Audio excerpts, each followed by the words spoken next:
Mes bien-aimés dans le Seigneur, soyez bénis. Alors aujourd'hui, nous allons partager la parole de vie dans Marc, chapitre 13, versets 5 à 37. Marc, chapitre 13, versets 5 à 37.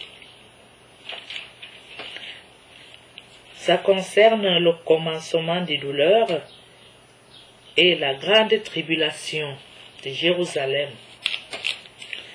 Alors Jésus se mit à leur dire: prenez garde qu'on ne vous abuse.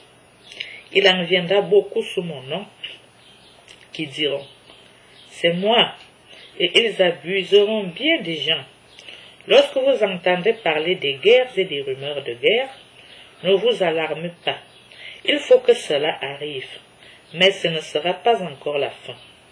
On se dressera, en effet, nation contre nation et royaume contre royaume. Il y aura par endroits des tremblements de terre. Il y aura des famines. Ce sera le commencement des douleurs de l'enfantement. Soyez sur vos gardes.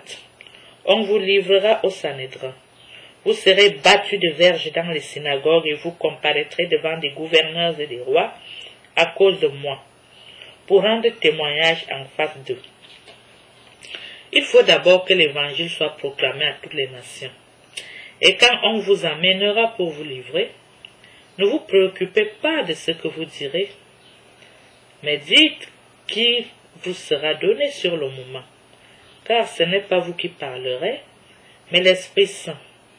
Le frère livrera son frère à la mort, et le père son enfant.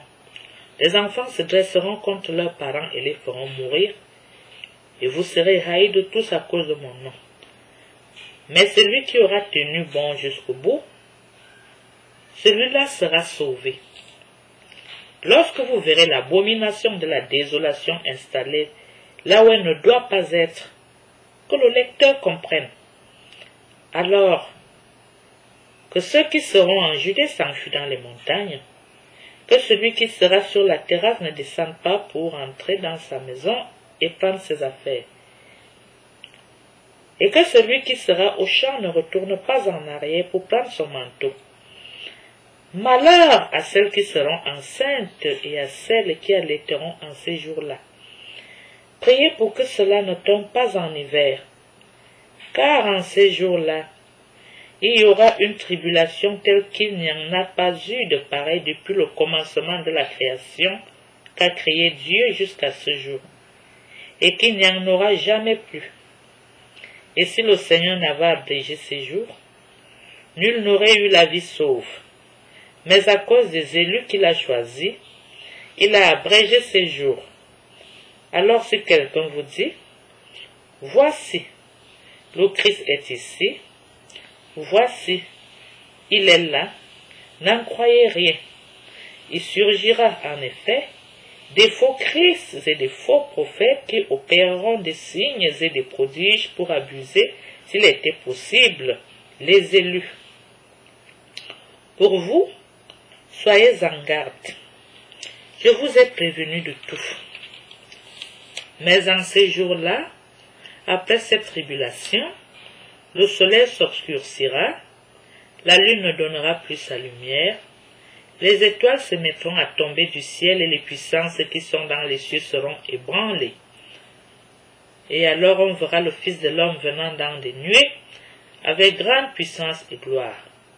Et alors il enverra les anges pour assembler ses élus des quatre vents, de l'extrémité de la terre à l'extrémité du ciel. Du figuier apprenez cette parabole. Dès que sa ramure devient flexible et que ses feuilles poussent, vous comprenez que l'été est proche. Ainsi, vous, lorsque vous verrez cela arriver, comprenez qu'il est proche, aux portes. En vérité, je vous le dis, cette génération ne passera pas, que tout cela ne soit arrivé. Le ciel et la terre passeront, mais mes paroles ne passeront point. Quant à la date de ce jour, ou à l'heure, personne ne les connaît, ni les anges dans le ciel, ni le Fils, personne que le Père. Soyez sur vos gardes. Veillez, car vous ne savez pas quand ce sera le moment. Soyez sur vos gardes. Veillez, car vous ne savez pas quand ce sera le moment. Il en sera comme d'un homme parti en voyage. Il a quitté sa maison, donné pouvoir à ses serviteurs, à chacun sa tâche, et au portier il a recommandé de veiller. Veillez donc, car vous ne savez pas quand le maître de la maison va venir. Veillez donc, car vous ne savez pas quand le maître de la maison va venir. Le soir, à midi, au chant du coq ou le matin, de peur que, venant à l'improviste, il ne vous trouve endormi. Et ce que je vous dis à vous, je le dis à tous. Veillez. Mes bien-aimés dans le Seigneur, merci d'avoir vraiment accepté de partager ces moments de bonheur, de paix, d'amour et de délivrance avec nous. Nous nous retrouverons au partage suivant et que Dieu vous bénisse.